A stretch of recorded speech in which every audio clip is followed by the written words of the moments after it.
अस्सलाम वालेकुम viewers, I am Hina Mahjabeen. I hope you all will be fine.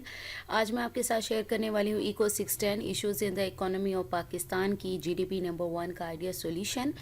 But idea solution share करने से पहले अगर आप मेरे चैनल पर न्यू हैं दैन प्लीज़ मेरे चैनल को सब्सक्राइब कर दें, बेल आइकन को क्लिक करना मत भूलेगा ताकि upcoming lectures, different assignments, quizzes and papers के नोटिफिकेशंस आप तक पहुंच जाएं।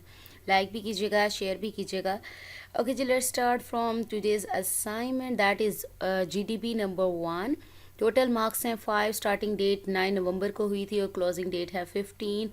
और क्वेश्चन टाइटल ज़रूर पढ़ लिया करें। Feudalism and agriculture sector. Feudalism कहते हैं जागीदाराना जो सिस्टम है ना, जागीदार बड़े होते हैं हर टाइम, तो उसकी बात हो रही है। और यहाँ पर केस से आपको गिवन है, आप इसको पढ़ लीजिएगा। वही चीज़ बताई हुई है किस तरह से हमारा जो एग्रीकल्चर सेक्टर है वो वर्क कर रहा है और कौन कौन से इश्यूज़ हैं जो इसे फेस करने पड़े हैं, ये आप खुद पढ़िएगा।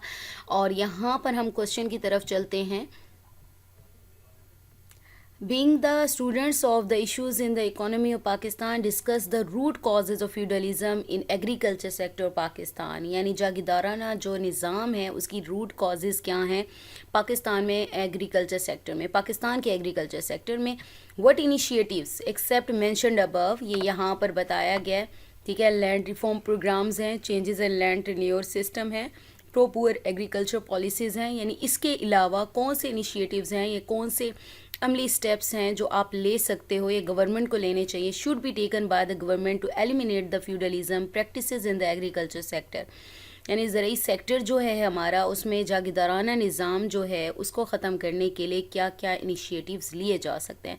इसके इंस्ट्रक्शन ज़रूर पढ़ा करें क्योंकि जीडीपी में लिमिटेड वर्ड्स लिमिट्स दी हुई होती है। यहाँ पर मैक्सिमम 200 वर्ड्स हैं। अब जो मैं आइडिया सोल्यूशन दिखाने वाली हूँ आपको, आई थिंक उसमें ज़्यादा वर्ड्स होंगे, आपने अपनी वर्डिंग में राइट करना है। ठीक है, मैं आपको समझा दूँगी क्योंकि मैंने तो यहाँ पर कुछ राइट किया है और बहुत सारे पॉइंट्स अवेलेबल हैं। आप इंटरनेट से सर्च करेंगे बट उसे अपनी वर्डिंग में राइट करेंगे, अदरवाइज आपके मार्क्स ज़ीरो आएंगे।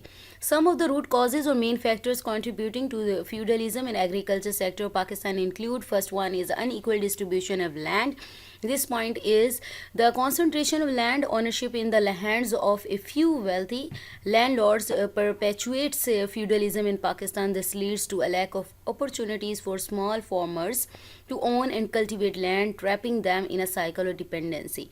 अच्छा जी, क्या होता है कि ज़्यादा जो ज़मीन है किन के हाथों में आती है? अमीर लोग जो होते हैं, लैंडलॉर्ड्स जो होते हैं, वेल्दी लैंडलॉर्ड्स जो होते हैं, जिसकी वजह से जागीरदाराना जो निज़ाम है वो आता है।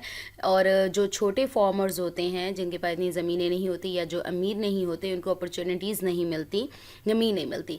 यानी अगर गवर्नमेंट भी दे रही है तो वो पैसे ज़्यादा दे के तो वो हड़प लेते हैं या ज़मीन ले लेते हैं और उस पर कल्टिवेशन वगैरह करते हैं। लेकिन जो स्मॉल फार्मर्स हैं उन्हें ये मौका नहीं मिलता, वो डिपेंडेंट ही रहते हैं।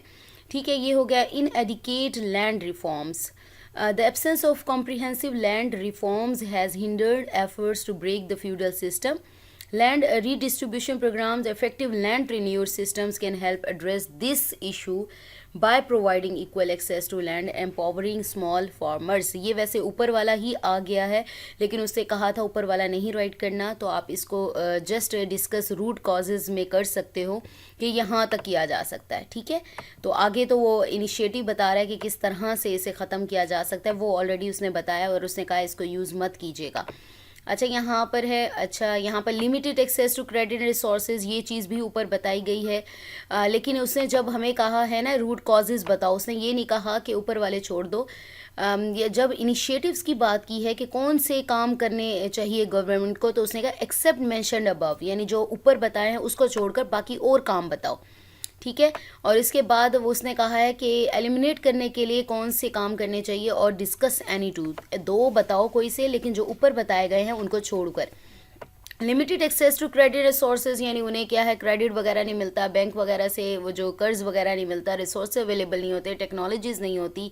Small farmers often struggle to access financial services and resources, making them independent of feudal landlords for loans and necessary inputs. यानी लोन वगैरह के लिए फिर डिपेंडेंट होना पड़ता है उन्हें फ्यूडल लैंडलॉर्ड्स पर। ठीक है, this perpetuates the feudal system as it creates a cycle of indebtedness, यानी मकरूज हो जाते हैं। लैक ऑफ एजुकेशन अवेयरनेस, यानी उन्हें एजुकेशन अवेयरनेस नहीं होती। भाई यहाँ पर जाके आप क्या है इंफॉर्मेशन ले सकते हो, लेकिन आजकल तो बहुत ज़्यादा अवेयरनेस आ गई है। Limited education awareness about modern farming techniques, market trends का नहीं पता होता, लीगल राइट्स नहीं पता होते कि उनके क्या क्या राइट्स हैं। Further perpetuate feudalism in the agriculture sector. Lack of knowledge leaves small farmers vulnerable to exploitation by feudal landlords. अब एलिमिनेट किस तरह से कर सकते हो?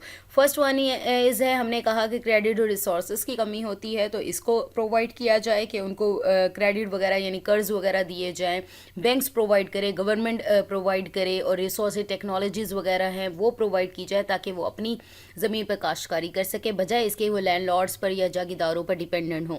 The government should establish financial institutions and initiatives that provide easily accessible credit, subsidies, and resources to small farmers. This will enable them to become self-reliant and less reliant on feudal landlords. यानी जागीरदारों पर कम dependent होंगे, खुद पर होंगे dependent, self dependent होंगे।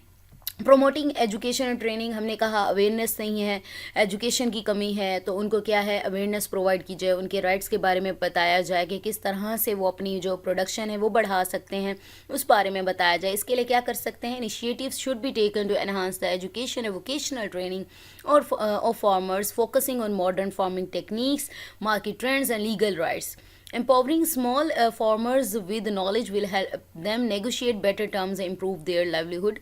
अच्छा जी, अब ये क्या है, टेक्निकल कॉलेजेस वैसे तो यहाँ पर हैं, तो वो बनाए जाएँ ज़्यादा से ज़्यादा, वहाँ पर एजुकेशन दी जाए, मार्केट ट्रेंड्स के बारे में बताया जाए, किस तरह से वो मार्केटिंग कर सकते हैं, फार्मिंग किस तरह से कर सकते हैं, या कौन सी मॉडर्न टेक्निक्स हैं जो वो यूज़ करते हुए वो कल्टिवेशन कर सकते हैं और अपनी ज़िंदगी को बेहतर बना सकते हैं।